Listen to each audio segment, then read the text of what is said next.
기도하겠습니다.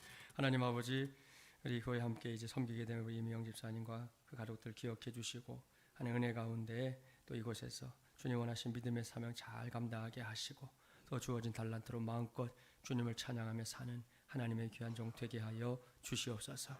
우리도 이제 한 가족이 되었기에 서로 품고 사랑해주고 이끌어주면서 하나님의 꿈을 동역해가는 우리 모두가 되게 하여 주시옵소서. 예수님의 이름으로 기도하옵나이다. 아멘. 이 예배해 주신 하나님의 말씀, 신약성 요한계시록 2장 1절부터 7절까지의 말씀입니다. 신약 400쪽입니다. 요한계시록 2장 1절부터 7절, 신약 400쪽입니다.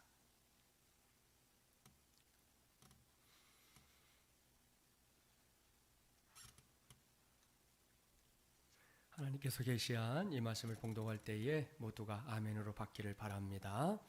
에베소 교회 사자에게 편지하라. 오른손에 있는 7별을 붙잡고 7 금촛대 사이를 거니시는 이가 이르시되 내가 내 행위와 수고와 내 인내를 알고 또 악한 자들을 용납하지 아니한 것과 자칭 사도라 하되 아닌 자들을 시험하여 그의 거짓된 것을 내가 드러낸 것과 또 내가 참고 내 이름을 위하여 견디고 게으르지 아니한 것을 아노라. 그러나 너를 책망할 것이 있나니 너의 처음 사랑을 버렸느니라. 그러므로 어디서 떨어졌는지를 생각하고 회개하여 처음 행위를 가지라. 만일 그리하지 아니하고 회개하지 아니하면 내가 내게 가서 내 촛대를 그 자리에서 옮기리라. 오직 내게 이것이 있으니 내가 니골라 당의 행위를 미워하는도다. 나도 이것을 미워하노라. 귀 있는 자는 성령이 교회들에게 하시는 말씀을 들을지어다. 이기는 그에게는 내가 하나님의 낙원에 있는 생명나무의 열매를 주어 먹게 하리라. 아멘.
아멘. 하나님께 영광의 박수 돌립니다. 기도하겠습니다. 하나님 아버지, 오늘도 주님의 은혜와 사랑을 찬양하며 주 앞에 와 있습니다. 주의 음성 듣기 원합니다. 말씀 들려주시고 깨닫게 하시고 그 깨달음이 능력이 되는 삶을 살아내는 성도들 되게 하여 주옵소서. 예수님의 이름으로 기도하옵나이다. 아멘. 서로 축복하겠습니다. 우리 교회, 예수님이 이끄시는 교회입니다. 하나님의 은혜는 다음 후에 계속입니다. 할렐루야. 지난주에 예고한 대로 저는 2021년 새해를 예수님이 이끄시는 교회라는 큰 주제의 말씀으로 시작하려고 합니다. 지난주일은 서론이었는데요. 그 시간에 예수님이 이끄시는 교회의 의미 이미 말씀드렸지요. 여기서 다시금 이 교회라는 단어 주목하기 바랍니다.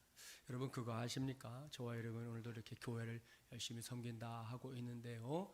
의외로 교회 안에 교회가 뭔지를 모르는 사람들이 많다는 거 말입니다. 교회를 다니면 다 알 것 같잖아요. 그런데 사실은 알지 못하는 경우들이 비일비재하다 하는 게 현실입니다. 그렇다면 이 시간 하나님을 예배하는 여러분은 어떻습니까? 여러분에게 교회는 어떤 곳이고 또 무엇입니까? 우리가 살고 있는 세상을 한번 볼까요? 이 세상에 과연 어찌어찌 하다가 우연히 생긴 게 있습니까? 없습니다. 세상에 존재하는 모든 것들이 다 나름의 목적이 있어서 만들어졌다는 걸 알 수 있습니다. 제가 언젠가 선교지에 가던 비행기 안에서 읽었던 한 책에서 사람의 손가락이 5개인 이유 본 적이 있었습니다. 엄지는 아시죠? 1등, 그다음에 우두머리 등을 나타낼 때 우리가 자주 이렇게 사용하잖아요. 인지는요, 방향을 가리킬 때 사용합니다. 중지는 어째 쓰나요? 남자들은 잘 알아요. 어렸을 때 구슬치기 많이 해봤죠. 구슬치기 할 때 아주 잘 사용할 수 있어요.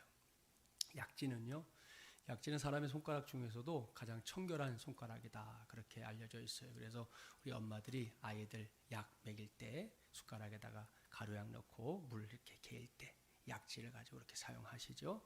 자, 제일 볼품 없어 보이는 이 새끼 손가락, 마지막 이 손가락은 어디에 사용할까요? 제일 중요한 거 있죠. 죄송하지만 콧구멍을 후빌 때 씁니다. 근데 이 콧구멍 후비는 걸 우습게 여기시면 안 돼요. 콧구멍이 뭡니까? 숨통입니다. 숨통. 숨통에 막히면 사람은 죽어요. 그러니까 좀 보잘것없어 보이는 손가락이지만 중요한 사명을 갖고 있다 하는 걸 알 수 있고요. 아울러 한 가지 더 생각해 볼 수 있는 것은 사람과 사람 사이에 약속할 때 제일 먼저 달려나가는 놈도 바로 이 새끼손가락입니다.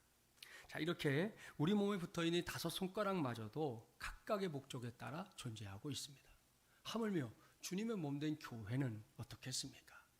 만에 하나라도 교회가 어쩌다 보니까 생겼구나 이렇게 생각한다면 그건 착각 중에 착각이라는 말씀입니다. 그렇습니다. 이 시간에 목사가 분명하게 말씀드릴게요. 교회는 지옥의 형벌에 던져질 인간들을 구원하시는, 이 죄인들을 구원하시는 하나님의 거룩하고 위대한 계획 가운데 태어난 신령한 공동체인 줄 믿습니다. 따라서 우리는 그저 그렇게 신앙생활을 하면 안 됩니다. 우리가 섬기는 이 교회에 하나님의 놀라운 계획이, 위대한 꿈이 담겨 있다 하는 것을 정확하게 알고 신앙생활을 할 수 있는 우리 모두가 되기를 바랍니다. 그런 의미에서 제가 지난주에 소개했었던 사도행전 20장 28절 말씀이 이제 목사만이 아니라 여러분도 자주 되뇌면 좋겠어요. 여러분은 자기를 위하여 또는 온 양떼를 위하여 삼가라. 성령이 그들 가운데 여러분을 감독자로 삼고 하나님이 자기 피로 사신 교회를 보살피게 하셨느니라. 할렐루야. 이제는 이 말씀의 의미 잘 아시죠? 교회는 그냥 교회가 아니다. 교회는 철저하게 하나님께서 자기 피로 사신 교회, 예수 그리스도의 보혈로 값을 치르고 사신 교회다, 이런 말씀입니다. 다시금 당부하는데요, 이것이 우리가 주님의 몸된 이 교회를 섬기면서, 특별히 우리의 교회를 섬기면서 이 교회를 향해 가져야 할 목사의 신앙 고백, 또 성도의 신앙 고백 되어야 할 줄 믿습니다. 그래서 제가 지난주에도 심주어 말씀드렸죠. 이 예배당 안에 놓여있는 이 성구들, 나무로 만들어져 있고 이건 또 크리스탈로 만들어져 있는데요, 단지 나무로만, 크리스탈로만 만들어져 있는 게 아니에요. 이 안에는 예수 그리스도의 보혈이 흐르고 있는 것, 그것을 볼 수 있어야 하고 알 수 있어야 합니다. 이 건물 구석구석 마찬가지입니다. 우리 주님의 보혈이 덮지 않은 공간이 없다는 것, 우리 모두의 고백이 되시기를 바랍니다. 이것이 정확해질수록 우리 교회는 진정으로 예수님이 이끄시는 교회, 그 역할을 제대로 감당하게 될 줄 믿습니다.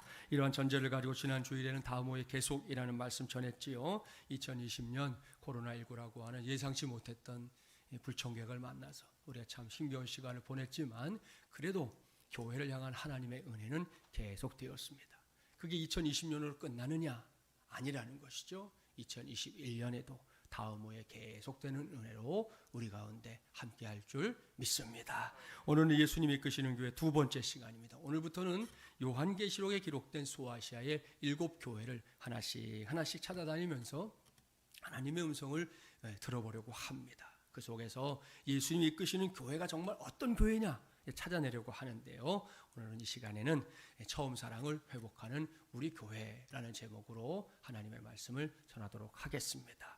요한계시록에 대해서는 나름 알고 있을 겁니다. 요한계시록은 초대교회가 로마 제국으로부터 엄청난 박해를 받던 시절, 그러니까 주후 1세기 말쯤에 사도 요한이 반모섬에 죄수의 몸으로 유배되어서 그곳에서 기록했던 하나님의 말씀입니다. 하나님께서는 반모섬에 죄수의 몸으로 유배되었던 요한에게 하늘의 환상을 보여주셨고요. 그것들을 일일이 글로 기록하게 했습니다. 특별히 요한이 받은 계시는 세상 종말에 관한 내용이 상당 부분 담겨 있습니다. 그래서 우리가 이 책을 요한계시록 혹은 묵시록 이렇게 부르는 겁니다.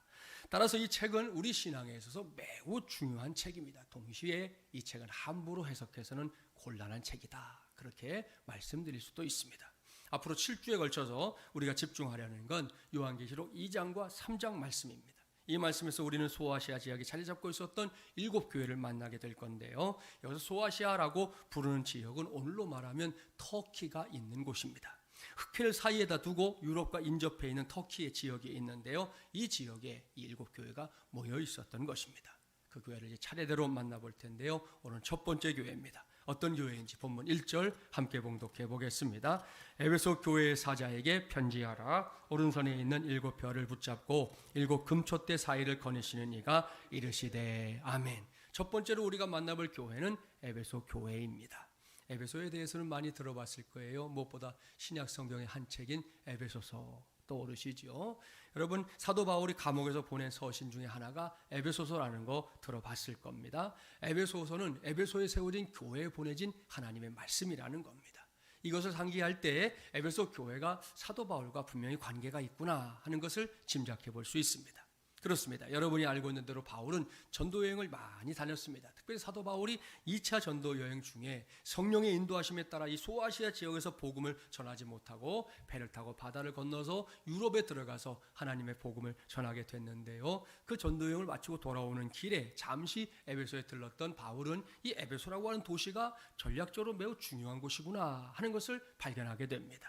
그래서 3차 전도 여행 때는 에베소에 아예 2년 반을 머물면서 그 일대의 복음을 전하는 일에 집중했다 하는 것을 성경에서 확인할 수 있습니다. 이런 과정에서 태동하게 된 것이 에베소 교회입니다. 당시 에베소 교회의 영향력은 대단했습니다. 에베소에는 매우 유명한 아데미라고 하는 여신의 신전이 있었는데요. 이 신전은 세계 7대 불가사의 중에 하나로 지정될 만큼 대단하고 아주 웅장한 신전입니다. 그런데 예수 그리스도의 복음이 에베소를 강타하자 아데미 사람들이 그렇게 아데미 조각 신상들을 만들어 놓고 에베소 사람들이 그것을 가지고 많이 팔고 자기들의 수익을 올렸는데 그 매출이 급격하게 떨어지게 됩니다.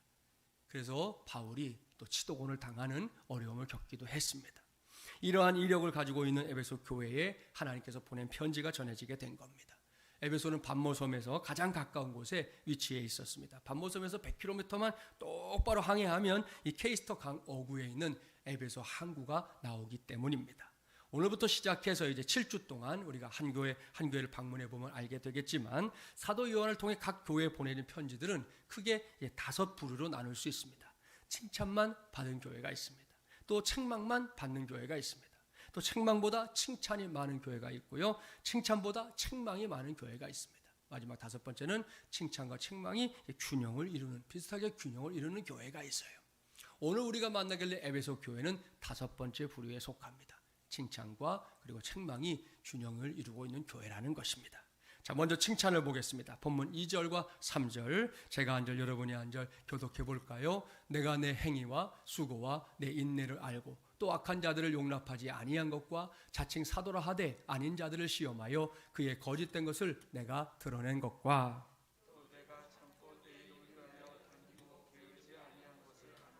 아멘. 자, 주님께서 내가 내 행위와 수고와 내 인내를 알고 그렇게 말씀하셨습니다. 이 말씀을 볼 때 에베소 교회는 결코 정적인 교회가 아니라는 걸 짐작할 수 있습니다.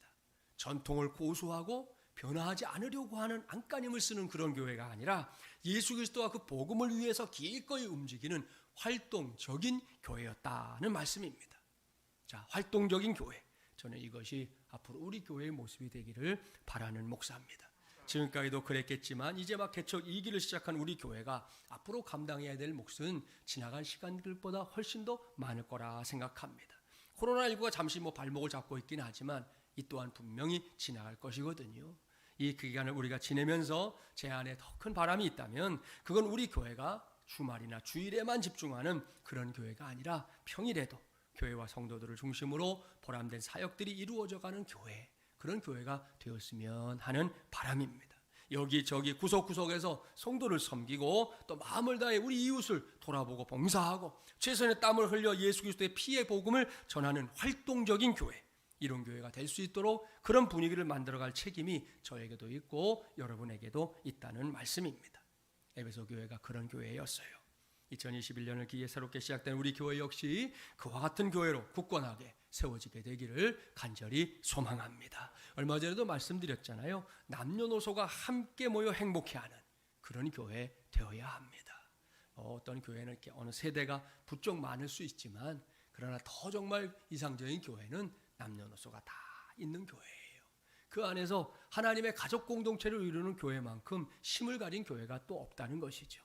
우리 교회가 꼭 그런 교회 되기를 바랍니다. 또한 이 자리에 모인 성도들 중에 한 사람도 예외 없이 하나님을 위해 쓰임받는 기쁨, 크냐 작으냐 이런 걸 따지는 것이 아니라 내가 쓰임받는 기쁨으로 신앙생활을 할 수 있는 그런 교회 되어야 합니다. 그러려면 뒷짐을 지고 있던 사람들도 이제는 앞으로 이렇게 달려와야 됩니다. 서로가 동역자가 되어줘야 되겠지요. 뒤로 물러가 있거나 지쳐있는 사람들을 보면 기꺼이 그들에게 손을 내밀어서 일으켜주고 우리 함께 갑시다. 기다려주기도 하고 등도 두드려주기도 하면서 그 길을 함께 가야 할 거예요. 그래야 할 때 우리 교회 역시 에베소 교회를 칭찬하신 주님의 칭찬 그대로 듣는 교회 될 줄 믿습니다. 그런데 이렇게 교회가 왕성해져 갈 때 예나 지금이나 이런 일들이 있는데요. 에베소에 이를 반대하는 사람들도 있었습니다. 에베소 교회가 생기기 전부터 에베소에는 동양의 마술을 행하는 사람들이 매우 많았습니다. 성경에도 마술사들에 대한 기록들이 나오죠. 너나 할 것 없이 누구나 이 아시아의 여신인 이 아데미를 위해 위대한 신으로 알고 숭상했거든요. 이런 이유 때문에 바울이 조각신상을 만드는 사람들에게 폭행을 당했던 것이라고 말씀드렸어요. 자, 이러한 어려움은 바울이 순교한 뒤에도 계속됐습니다. 당시 에베소의 성도들은 자신들이 공적인 냉대와 사적인 비방을 당한다는 게 뭔지를 너무나 잘 알고 있었습니다. 요즘 교회가 어려움을 겪을 때 좀 그런 마음들 있잖아요. 그런 겁니다. 고객을 잃고 사업에 타격을 입은 그런 성도들도 있었고요. 많은 상인들이 그리스도인들에게 이 필요한 일상의 그런 물자들을 팔지 않기 때문에 물자 조달에 어려움을 겪는 그런 성도들도 매우 많았다 하는 기록이 있습니다. 그럼에도 불구하고 에베소 교회 성도들은 예수님을 부인하지 않았습니다. 예수 그리스도를 향한 그들의 충정은 조금도 변하지 않았습니다. 도리어 이들의 충정은 교회 안에 들어와서 이단 사설을 퍼뜨리던 이 니골라당이라는 거짓 사도들을 분별해내는 능력을 발휘하기까지 했습니다. 예나 지금이나 이 이단이나 사이비들의 활동은 교회의 힘을 약화시키는 아주 지름길입니다. 우리가 이미 알고 있는 대로 여호와의 증인이나 통일고 몰몬교 등등을 비롯해서 최근 한 20년 정도 굉장히 세를 키운 안상홍 씨의 하나님의 교회, 또 이번 코로나가 문제가 됐던 신천지, 그리고 박옥수 씨의 구원파 등등은 지금 우리 주위에서 우리 신앙을 도전하고 있는 아주 중요한 사람들이 되어버렸어요. 그런가 하면 종교 다원주의자들은 예수님만이 구원의 길이다라고 하는 이 분명한 진리를 부인하고 예수 외에도 구원받을 수 있는 길은 많다, 이런 주장들을 펼치고 있는 시대가 지금 우리의 시대입니다. 이렇게 우리에게 사방팔방으로 우리의 신앙을 도전해오는 일들이 있는데요. 이러한 때 우리가 해야 할 일이 무엇입니까? 그것은 에베소 교회처럼 신앙의 진리를 바르게 분별하고 수호하는 것, 바로 그것인 줄 믿습니다. 그리고 우리는 진리를 선포하는 사람들이 되어야 되는 것이고요. 저는 우리 교회가 이러한 사명에도 앞장서는 그런 교회가 되기를 바랍니다. 그런데 이렇게 여러 칭찬을 들은 에베소 교회가 이제 주님으로부터 한 가지 책망을 받고 있습니다. 이제부터 그 책망에 귀를 기울이려고 하는데요. 본문 4절과 5절 말씀 함께 봉독해 보겠습니다. 그러나 너를 책망할 것이 있나니 너의 처음 사랑을 버렸느니라. 그러므로 어디서 떨어졌는지를 생각하고 회개하여 처음 행위를 가지라. 만일 그리하지 아니하고 회개하지 아니하면 내가 내게 가서 내 촛대를 그 자리에서 옮기리라. 이것이 바로 에베소 교회를 책망하시는 주님의 음성이에요. 너를 책망할 것이 있나니 너의 처음 사랑을 버렸느니라. 앞서 여러 모양으로 에베소 교회의 충성됨과 아름다운 신앙 열정을 칭찬해 줬던 주님이신데 딱 한 가지를 찝어서 책망하고 있습니다. 이 말씀에서 저는 오늘의 설교 제목을 정하게 되었어요. 우리는 지금 우리 교회가 어떤 교회가 되어야 하는지를 생각하는 중인데요. 이 에베소 교회를 향해 주신 말씀 속에 그 답이 하나 들어 있습니다. 다른 게 아니라 처음 사랑을 회복하는 우리 교회가 되어야 한다. 바로 이겁니다. 처음 사랑 얼마나 중요한 건지 여러분도 아실 거예요. 첫사랑은 언제나 가슴 설레는 일입니다. 첫사랑에는 환희가 있습니다. 이 처음 사랑에는 또 울컥거리는 뜨거움도 있어요. 처음 사랑에는 모든 것을 다 주고도 아까워하지 않는 아주 넉넉한 마음도 있습니다. 언젠가 제가 주례를 해주었던 친구들이 있는데 제가 결혼 주례하면서 당부하는 것 중에 하나 꼭 그거거든요. 오늘 신랑은 이제 결혼을 하면서 예수를 더 잘 믿는 신랑이 되어야 된다. 신부도 예수를 더 잘 믿는 신부가 되어야 된다. 그렇게 당부하곤 하는데 그 당부대로 아무튼 신앙생활도 참 잘하고 아이도 셋이나 낳아서 잘 살고 있는 그런 가정입니다. 아무튼 이 사람들의 사연이 기가 막혔어요. 결혼 전에 인사하러 왔기에 이제 식사를 같이 했는데 이 얘기를 들어보니까 그 사랑의 스토리가 얼마나 긴지 몰라요. 시간은 두 사람이 초등학교에 다니던 시절로 막 거슬러 올라갑니다. 당시 두 사람은 한 건물의 위층과 아래층에 살았답니다. 한 동네 사는 오빠와 동생이었던 거죠. 그런데 아시죠? 갑돌이와 갑순이가 어쩔 수 없이 이별하게 된 것처럼 이 두 친구도 부모님들이 이사를 결정하는 바람에 각자 다른 지역으로 이사를 가게 돼서 헤어졌습니다. 한 건물에 살 때는 잘 몰랐어요. 헤어지니까 그리움이 생기는 거죠. 중학교 즈음에는 이 형제가 이 자매가 산다고 알려진 동네를 일부러 찾아가서 온 동네를 쓸고 다녔다는 거예요. 혹시나 만날까 하고. 그러던 어느 날 드디어 그 자매의 어머니를 길에서 만났는데 뭐 딱히 뭐라고 그러겠어요. 물어볼 말도 못하고 그냥 안녕하세요 인사만 하고 헤어졌다는 거예요. 그날 오후 이 자매가 그 오빠를 엄마가 길에서 우연히 만났다 하는 얘기를 듣더니 성질을 내면서 엄마는 왜 그 오빠네 집을 물어보지 않았느냐. 엄마는 도대체 뭐 하는 사람이냐. 막 닥달을 해가지고 아주 엄마가 당황하기도 했다는 거예요. 아무튼 이렇게 헤어져서 서로 소식도 전하지 못하고 살다가 아마 아는 분들이 청년들 더 잘 알지. 한동안 인터넷에서 인기몰이를 했던 I love school이라고 하는 그 인터넷 사이트를 통해서 사람 찾는 학교 같이 다녔던 친구를 찾아주는 그런 게 한동안 굉장히 붐이었거든요. 거기에다 이 자매가 아무개를 찾습니다 하고 올렸던 거예요. 그래서 한 친구를 통해서 그 오빠의 소식을 접하게 되고 드디어 두 사람이 짜잔 하고 만났어요. 만난 날 어떻게 됐을까요? 본인들 얘기는 그래요. 머리부터 발끝까지 전기가 쫙 흘렀다는 거예요. 아무튼 그 후로 형제가 군대에 가게 됐는데 이 자매가 이제 면회도 다니면서 기다려줬고요. 또 형제도 군대 마치고 와서 직장도 잘 들어가고 자리를 잡아서 이제 결혼하게 됐다 그랬습니다. 아무튼 제가 주례하면서 이 첫사랑을 이룬 두 사람을 소개하면서 제가 지금까지 주례해준 모든 신랑 신부 중에 아마도 가장 오랜 기간 동안 서로가 사랑하는 마음을 가지고 있다가 결혼에 꼴이 나는 커플인 것 같습니다. 그랬더니 이제 한바탕 하객들이 웃어주었어요. 제가 아무튼 이 결혼식 하면서 이 얘기를 쭉 했더니 이 친구들 신혼여행 갔다 와서 하는 말, 아이 목사님 그 이야기들 다 기억하고 계셨어요? 저희가 감동받았어요. 그러더라고요. 이 친구들이 제가 기억력이 좋다는 걸 잘 몰랐나 봐요. 제가 나름 기억력은 자신이 있는데 요즘은 조금 아니긴 하지만 아무튼 여러분 이게 첫사랑입니다. 누군가를 처음으로 사랑하게 되면 그야말로 흥분하는 마음을 감출 수가 없잖아요. 그게 사랑이 가진 힘이에요. 그 사랑만 있으면 그야말로 배도 고프지 않은 거죠. 밥을 먹지 않아도 배가 불러요. 심지어 사랑만 있으면 다 될 거다 이렇게 여기고 믿게 되는 순간이 오게 되는데 그 순간이 바로 이 처음으로 사랑을 하게 되는 순간인 것이죠. 그리고 누구나 이렇게 사랑하면 그 다음 단계는 뭡니까? 움직인다는 거죠. 어떻게 움직이나요? 내가 사랑하는 사람이 좋아하는 방향으로, 내가 사랑하는 사람이 원하는 것들을 향해서 나도 모르게 움직이게 되는 거, 그게 사랑의 힘 아니겠습니까? 자, 이를 전제하고 한 가지 질문을 던집니다. 여러분, 우리 하나님께서 전능하신 하나님이라는 사실을 믿습니까? 정말로 믿습니까? 이건 우리 믿음에 있어서 매우 중요한 질문이에요. 그렇습니다. 우리 하나님은 전능하신 하나님, 못하시는 게 없어요. 저도 여러분과 똑같이 추호의 의심도 하지 않고 믿어요. 그런데 그 전능하신 하나님께서 유일하게 못하시는 게 있다는 것도 아십니까? 이 질문이 좀 희한해졌잖아요. 금방 전능하다고 해놓고 또 못하는 게 있다고 그러고, 이거 어느 장단에 춤을 춰야 되는 거예요. 근데 있어요, 정말. 그게 뭐냐? 하나님 당신께 실망했습니다라는 책을 쓴 필립 얀시에 따르면 전능하신 하나님께서 유일하게 하지 못하는 것은 강제로 우리가 하나님을 사랑하게 하는 일이다 그랬습니다. 그걸 하나님 못한다는 거예요. 전능하시고 무소부재하시고 정말 못할 것이 없는 그런 능력의 하나님이신데 유일하게 못하시는 거, 그게 우리로 하여금 강제로 하나님을 사랑하게 하는 건 못한다는 거예요. 사실은 못한다기보다는 안 하신다, 이런 표현이 더 맞는 것일 거예요. 그렇습니다. 하나님은 자신의 전능하신 능력을 사용해서 저와 여러분을 로봇으로 만든 게 아니에요.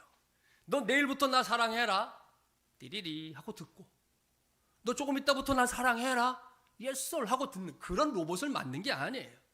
도리어 우리가 스스로 하나님을 사랑하게끔 역사하는 것이 하나님의 방법입니다. 그래서 독생자인 예수님을 우리와 똑같이 이 세상에 보내신 거예요. 우리의 모든 죄를 다 짊어지고, 예수님은 아무 죄도 없는데 처절한 죽음을 당하게 하시고, 그것을 보고 알게 되는 사람들마다 그 십자가를 통해 옳거니 하나님이 저렇게 나를 사랑하시는구나,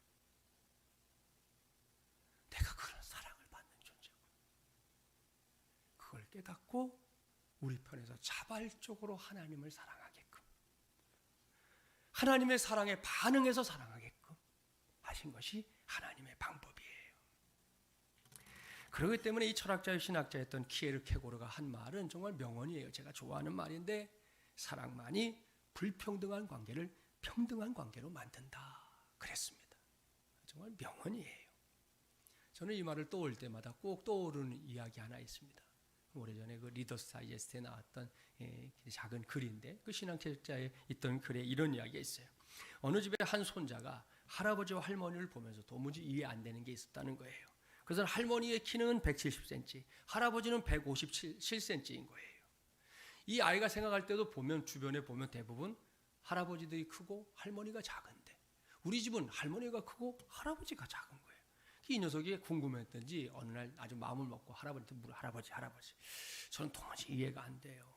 할아버지는 어떻게 할아버지보다 훨씬 큰 할머니랑 결혼을 하셨어요? 그때 할아버지 대답이 명답입니다.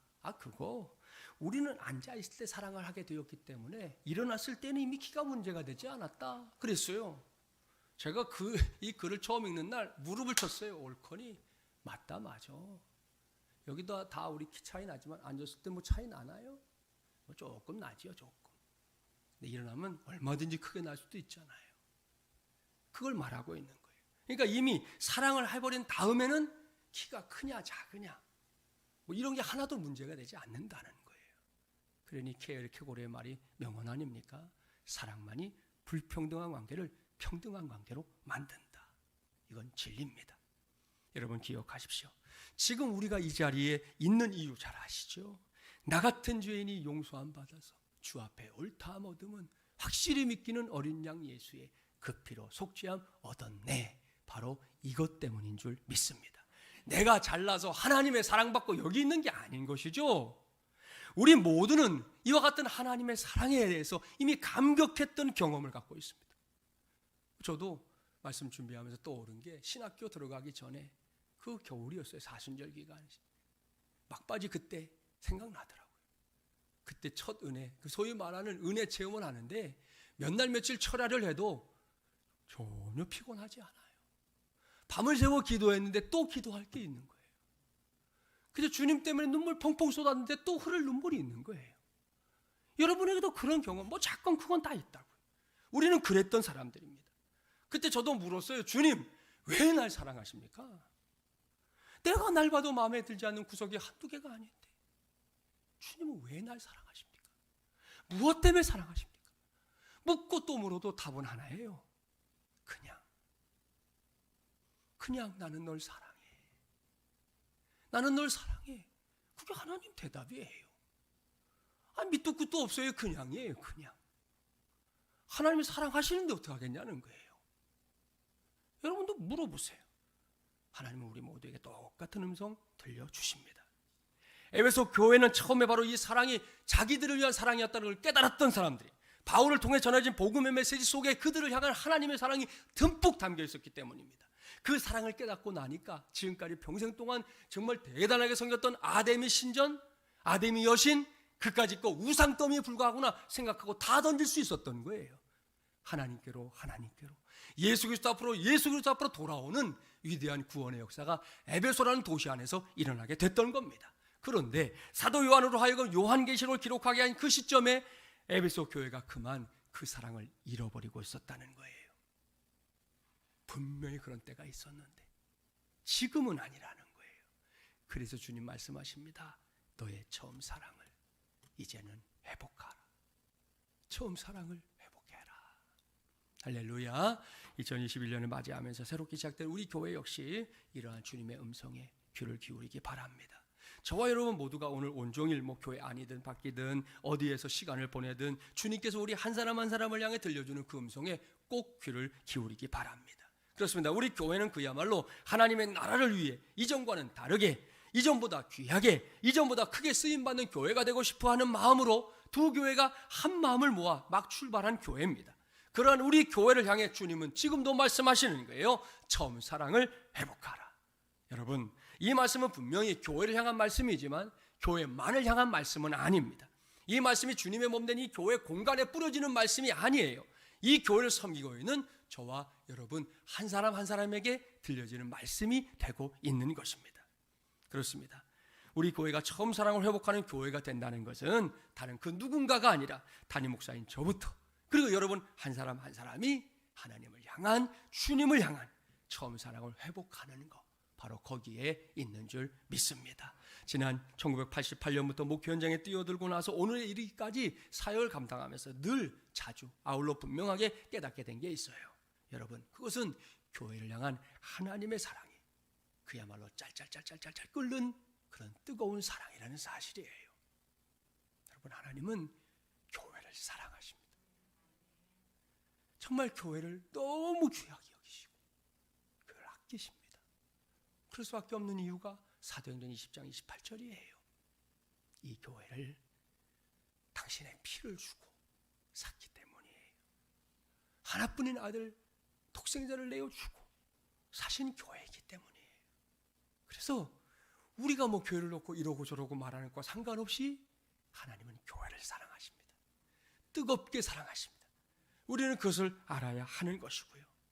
아무쪼록 우리 교회가 이와 같은 하나님의 사랑이 우리 교회 안에서 이 수은주를 계속해서 높여갈 수 있도록 우리도 거기에 반응해야 할 줄 믿습니다. 우리의 반응 다른 거 없어요. 하나님을 열렬히 사랑해야 합니다.